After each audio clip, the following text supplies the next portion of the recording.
pledge today. Pledge of Allegiance today will be by Chris Staley, and the invocation will be by John Parks. We don't have anybody here on the absentee list, so we'll dispense with the wheel spinning.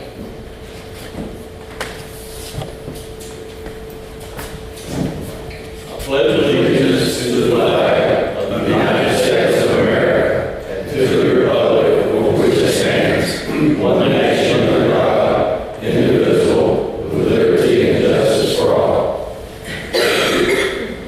Bow our head, please. Dear Heavenly Father, we thank you for this day, and we thank you for this fine food we've eaten. We ask you to bless it to use in our bodies. In Jesus' name we pray. Amen. Randy Bryan, would you introduce our guests today?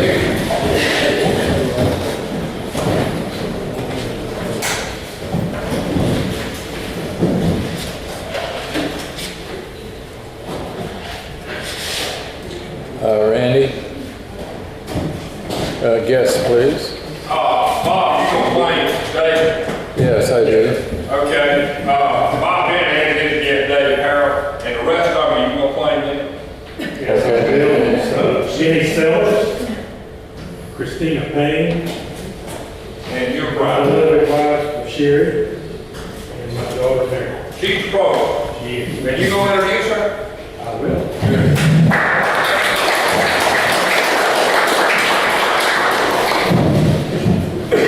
Well, at this point, I'll turn the podium over to Bob Bennett, and Bob is going to introduce his daughter Meredith. So give her a warm welcome.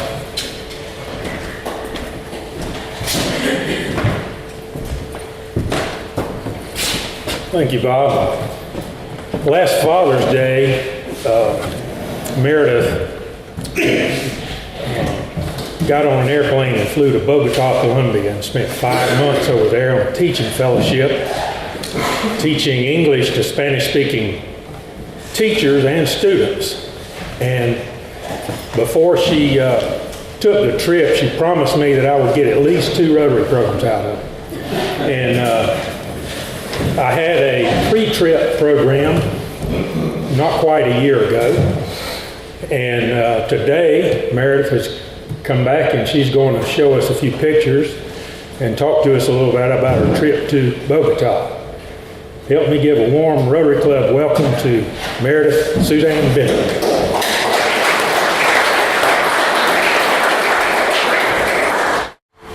Hey, so I was here about a year ago to talk to you about what I intended to do.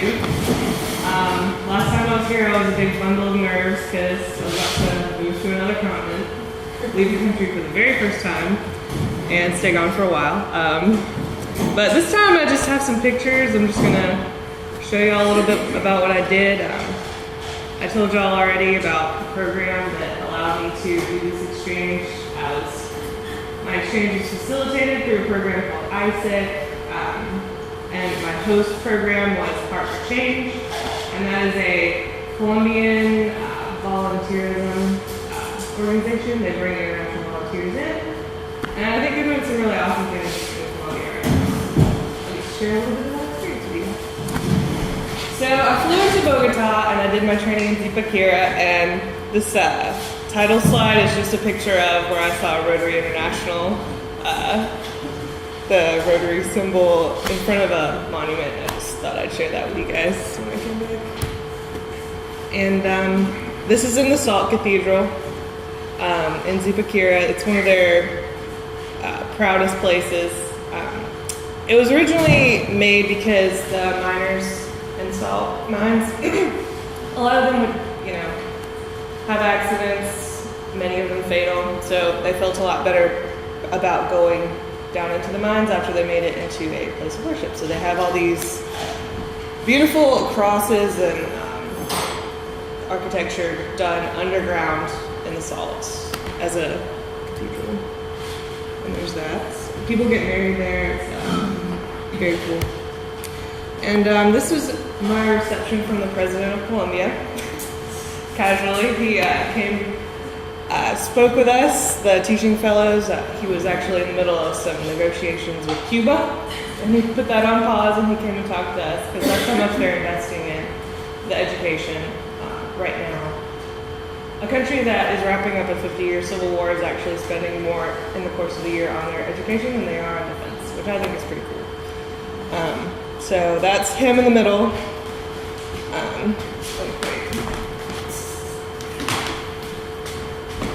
This is him, and that's me. So, I've met the Nobel Peace Prize winner. Fun fact. And this is just a shot of us this is a shot of the hotel in the Mountain View in Villa de Leyva. It's just another city I went to during my training, and it's just a little bit of the architecture because this town is actually completely colonial in style to this day.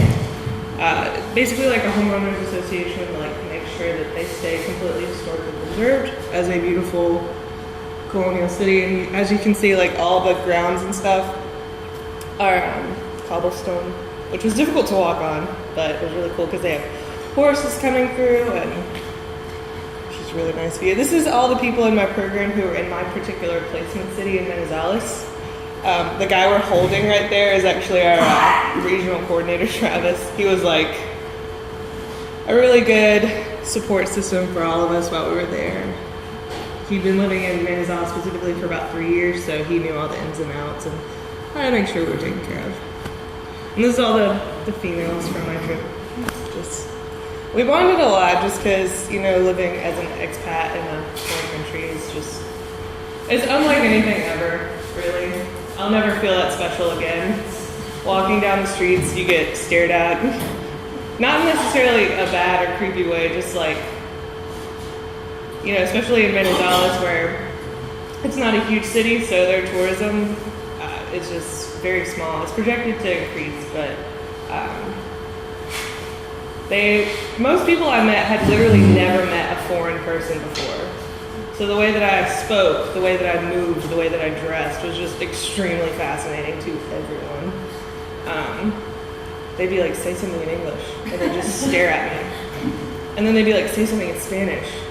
And then they would just stare at me, and I'd just be like so amazed that somebody from not in Colombia is in Colombia right in front of them. It was really cool. And this is actually a shot of a coffee plantation. One of my friends in my program had a student teacher at her school who came from a small village, moved into the city for greater economic possibilities, and he invited us to come look at his family's land. So this is just coffee fields.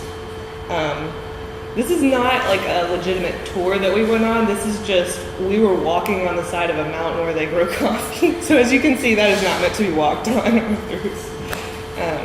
And we actually got a little bit lost a few times, but this is a shot of me being completely oblivious in the background, and just some more of the coffee. And that is a horse that we ran into on our way. These little horses walk around. A lot of people grow bananas in the area too. They don't make a lot of wealth off of them, but it is one of those like staple crops. And so, just this is the man peddling bananas, casually with a horse. We ran into a guava tree, and it was on the side of the road, so our little guide stopped and was like, "You want some guavas?" So we just were like shaking the branch, taking fresh guavas. Guavas do not taste the same in Colombia as they do here. They taste amazing there. I hate them in the States. It's so sad. And this is just a view from the top. What I really like. So they're in this little village, nothing around, it's just beautiful countryside. This is us again. And the lady in the front, that was actually her home that we were in. She's wearing her Colombian soccer jersey. They love soccer. People of Colombia are very regionalistic, so I was in the Paisa region, which literally means like the country region. So they're very like, we're Paisas, we're the polite ones, we're friendly, we're awesome, but each region has their own quirks, and they they bash each other, but the only time they really feel like one country is when they're playing soccer. They're all rooting for Colombia. These are some of my kids. I had about 250 students throughout the week, but I had about 2 classes consistently because the school day was just not as rigidly enforced maybe as it is here. If the teachers had meetings, teachers do not work more than their regular hours in the day. They don't. So the kids go home if they have a meeting. So these are the 2 classes that I really probably bonded with the most because I saw them more. They're 8th grade. This is them. And all their personality and all their glory. The coolest thing I think I learned on this trip is like students everywhere are all the same. They're bright, they're energetic, they're loving, and they have all this cunning and skills and creativity, and they will use all of it to get out of doing their schoolwork. Same everywhere. And this is them playing football because the schools were always so fenced in. They would just play it in the middle, in the breezeway. So this is them at PE playing their favorite game. And this was a view from where I lived in my first house. So this is just your typical Colombian street in Rosales. It's just like this is kind of how the houses are all built. They don't waste space at all because they are out in the mountains and stuff. So if they can find like a plane, they build out of it, off of each house, just like this. Can I ask a question in the middle of the program? How primitive is that construction? I can't tell you. How primitive is that construction? Is it pretty nice, or is it like here, or? It's going to depend on where you are. So I lived in this particular house. This is a strata 5 neighborhood, so the cost of living there is very high, so they don't necessarily rebuild very often for houses. Like in some places in these areas they do. Like this house was probably built in the 70s or the 80s. They're not super sturdy, but they are engineered to the quality where there are a lot of earthquakes in the city too. So in that way it's really quite intelligent, but like their doors are made of metal. They're I don't even know much about the foundations, but a lot of things are like metal rods, and they're not necessarily made for quality. They're made for like durability. But if you go like across the street from where I was living, everything was nice, and it looked like there was a mall in that neighborhood that reminded me of malls in Atlanta, and everything looked very similar. Like it's the craziest thing because I'd walk in there and I'd feel like I was in the States, but then when I drive across town and go to work, it would be basically in the slums, and everything would be like falling apart and falling over, and you don't have hot water, and it's just like all within one city. Like within 10, 15 miles of each other. And some more mountains, because I like mountains. This is the hot springs. I was at the foot of a somewhat active volcano, and the person that is, I have all these beautiful hot springs from the bottom. So Manizales weather is like cool fall weather year round, but the hot springs and the hospital still swim. So that was pretty cool. This is me in Medellin. I don't know if you've ever heard of Medellin, but it's the city where Pablo Escobar was from, where he ran out his dirty dealing. This neighborhood actually used to be one of the most dangerous places on earth. You used to not be able to set foot in this neighborhood without being murdered, probably. But this is us walking around with our cameras and cell phones, and no one bothered us, no one harassed us this time. Just a little testament to how far they've come. And this is me this is us taking pictures at the Medellin Flower Festival. They do it every year. Since Colombia produces most of the flowers that we consume in the States, they do celebrate that. And they make all these like flower giants. And the indigenous people walk down the mountains with like hundreds of pounds of flower designs on their backs. And it's supposed to be very symbolic of the wealth that Europe accumulated on the backs of the indigenous people, but now it's mostly a celebration of, Colombian pride and what they produce. And that's one of the big sujeteras, like the flower designs that the indigenous people would carry. And that's me, and your classic Colombian hat, and the flower festival. Alright, so I went to Salento also, and that's a pretty small city. I stayed about 20 minutes outside of the town, and this was like my hike in. This is just sort of like your Colombian countryside. That was pretty good. This is the center of Salento, so every Colombian city is kind of based off of their central church. So like they build their church in the center, and then they make a square around it, and then streets and road behind it. So this is the center of Salento, your classic. And this is just a classic street. That's a little advertisement for their trout, because they have really amazing trout in that city. There's some colorful buildings. This is us and one of their popular modes of transportation. They pile you in the back of the Jeep. It's pretty efficient. Another popular form. I think I look really cool in the picture, but that's because you can't hear me screaming or see that we're going about 5 miles an hour around the block. And I realized while I was putting together this presentation, I have completely failed my generation and did not take any pictures of my food while I was there. So this is some of your classic Colombian food. This is the popular dish from the region I lived in. And you've got several types of meats. You've got beans, white rice, a fried egg, patacon, and that's a plantain that's been twice fried. It was really delicious and served at almost every meal. And an arepa. And that's sancocho. It's chicken, beef, both types of patacon, and avocado. Most people always ask me about the food there, and when I was there, people asked me about the food here. And I can tell you exactly about Colombian food, but talking about American food was so different. They were like, what do you eat in America? And I legitimately could not tell them. But this is what they eat in Colombia. That's all. If you have any questions.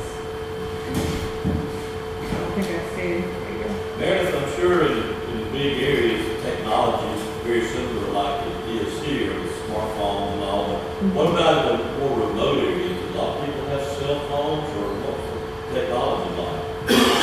Okay, so in a lot of ways you're right. Like when I was living with Colombian University students, they're obviously the university ground type of citizen. They had MacBooks like mine, they had iPhones like mine. But then I would go to work in the same city, and my kids would maybe have a basic flip phone that you load minutes on. And then when I went to a small town with one of my co-teachers, she took me to her hometown. It was a very small little village. Her mom had internet in her place. It wasn't very good, but she did have it. So I think it just sort of depends on who you are, what resources you personally have, whether or not you have that sort of resource. I know like internet cafes were a great thing for me when I first got there and couldn't get my phone to work, and I was sending my parents emails like, I'm alive. I'm gonna talk to you in 3 days, but I'm alive. So that's still pretty common too. A lot of things reminded me very much of like when I was a child, like just by the aesthetic of things, technology, buildings, but yeah, they're very well connected, especially for a South American country. Meredith, you said some of the villages were much richer than others. Mm-hmm. What kind of income do they have? Do they have factories there, or what do they do for that higher income? They do have a lot of factories. The city I was living in had about 10 10 to 15 higher education options. They had, universities, tech schools, that sort of thing. They also had like shoe factories, shirt factories, all kinds of factories. Yeah, but actually what makes them the most income is probably like their tourism, honestly, because like the richest looking place that I saw was Villa de Leyva, the place that they keep completely colonial. So like you see Porsches coming through, but then you see Audis and Mercedes rolling through too. Like people look very, it's like a very noticeable difference between that small village that's so highly touristic and maybe like a village like I went to with my co-teacher where people leave to go to the city for opportunities.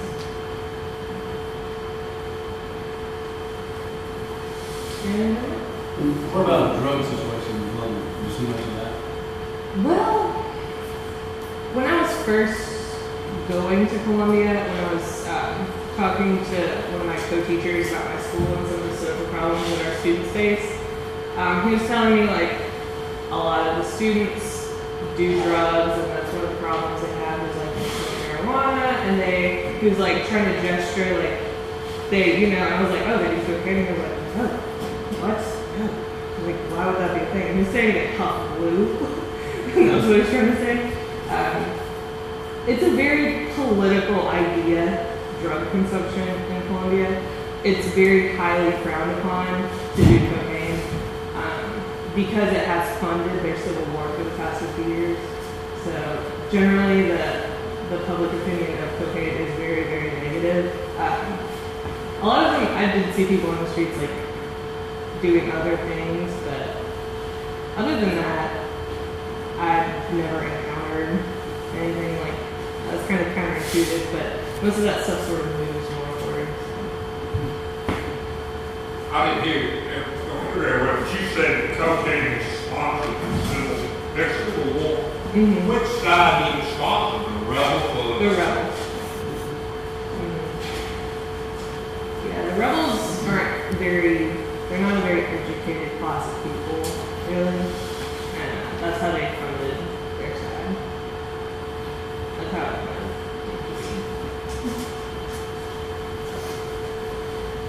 But as of this month, I believe their peace negotiations actually kick into effect, so that's good. Now we just have the right-wing paramilitaries to worry about, but they're much smaller. They're not like the communist party at all. When we read about the assassination, assassination of political people have been going on for a long time. Yes, no? Wait, what? Assassinations are these mostly rebels that the government's killing, or the vice versa? I mean, you can Google Columbia and it's talking about assassination. I honestly think it's probably I think there's no yes or no for that. I think it's a lot more complex of an issue. Like, sometimes it's maybe the rebels, but other times it's not. I know Santos, the current president of Colombia, has taken a much different approach to peace than the previous president Uribe did. Uribe was very like, I'm going to punish them, they've been attacking us, like I'm going to come down and cutting on them. And Santos is more, I'm going to convince them that we don't need to be at war, and like I'm going to give them incentives to surrender instead of necessarily punishing them. And that's why a lot of the peace talks have been really criticized by the general Colombian public, is because they want the rebels to be much more severely punished than Santos is actually going to do. But he got peace pushed through, so I think that's good. He is also an American educated. I forget exactly. Harvard. Yeah, very, very intelligent man.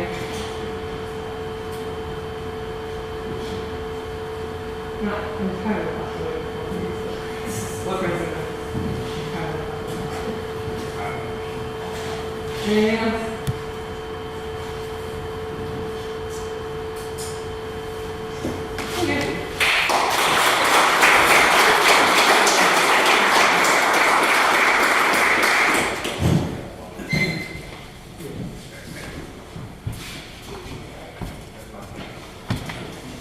thank you, Meredith. That was very informative. Appreciate having you here today. Is there any other news to come before the club? Don't forget that the federal government doesn't fund Alzheimer's research. John Riggs says that he wants to fund Alzheimer's for the rest of the year. All right, we stand adjourned.